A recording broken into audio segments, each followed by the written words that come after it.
I know you don't know them now, but you will. And in my eyes, both of them with in-ring and character stuff are on Bayley's level, if not Dakota Kai. I saw her and Mia Yim have one of the dangest last woman standing matches I've ever seen in my life.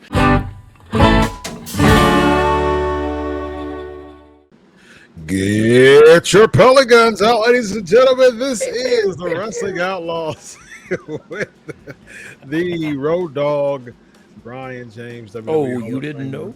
Oh, yeah. I get sad doing this show with Brian sometimes. I'll tell you what, Brian, can I tell you, bro? Off the record, between you and me, nobody's listening to this show right now. I just know how good you are at what you do. And listen, bro, you're going to go somewhere. Yeah. There's no question about it. Like, for people to not use you, bro, that's ego. That's just everything that's killing the business. Yeah. You belong. You belong there. I just feel very saddened because I just, when that day comes, you may not be able to do this show anymore.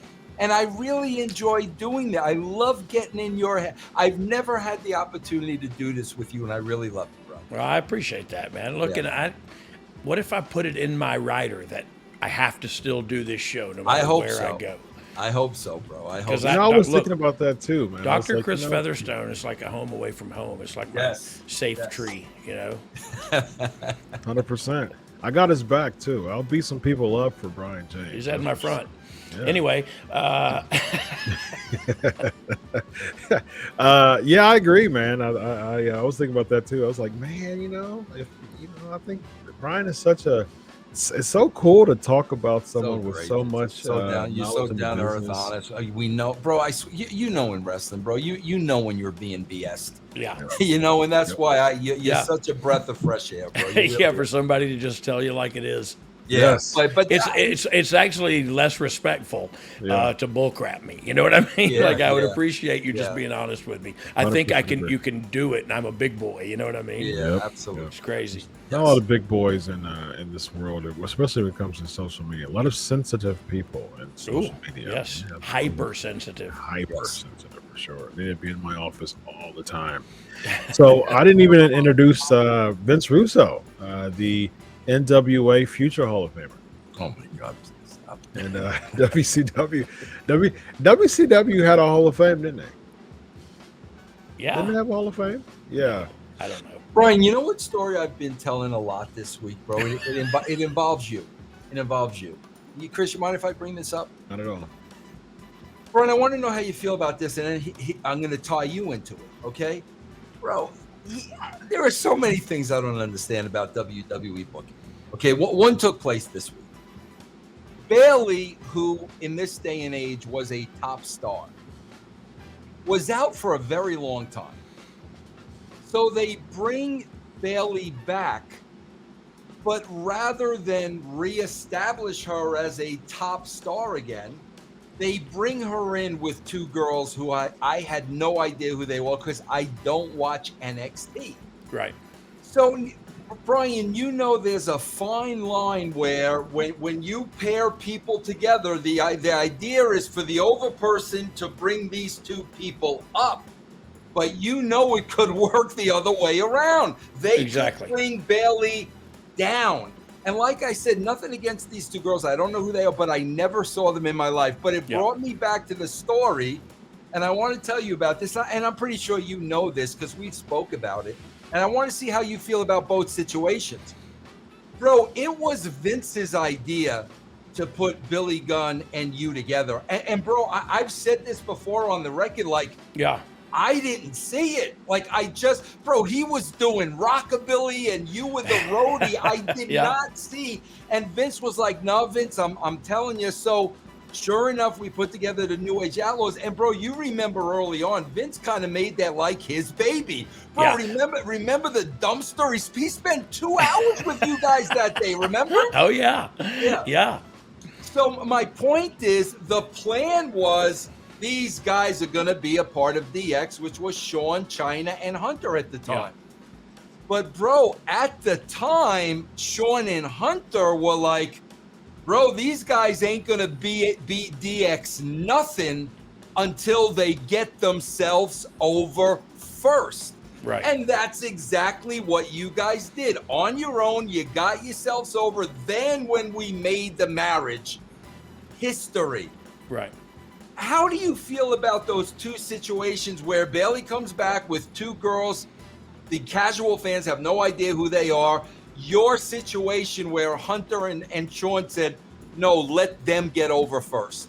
Yeah. Well, look, I think Bayley, I don't think she's quite in the position that Sean and Hunter were to say, you're not putting them with us.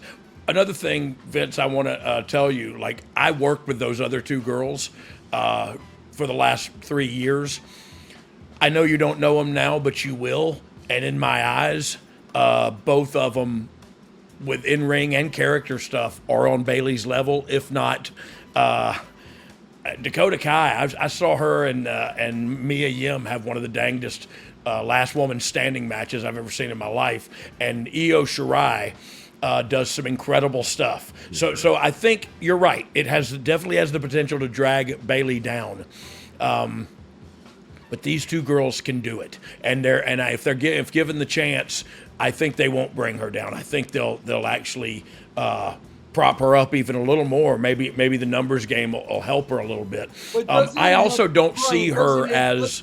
Go ahead. Sorry. Doesn't it have more of a chance of working if we establish these two women first and then make the marriage? Or you know what I'm saying? Yes, I do. I think you're 100% right. But I wouldn't argue. But I think maybe Hunter would, that the NXT audience knows her, and so they change their names. And is that part of our audience? And for one of the girls wasn't even employed there, and Hunter brought her back. You know what I mean? And so that's how much he saw in Dakota Kai, and I do too.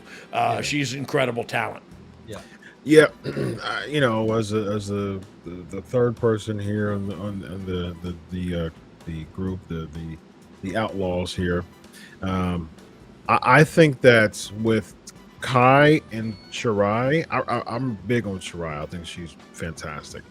Kai, she's earned her stripes in NXT to get that main roster bump. I think it's long overdue for her, and I understand it from a business standpoint that, hey, she helped bump up Raquel Gonzalez. Yeah, and Raquel gets bumped up, and rightfully so. I'm feeling some type of way that I'm still down here in NXT without any type of graduation to the main roster.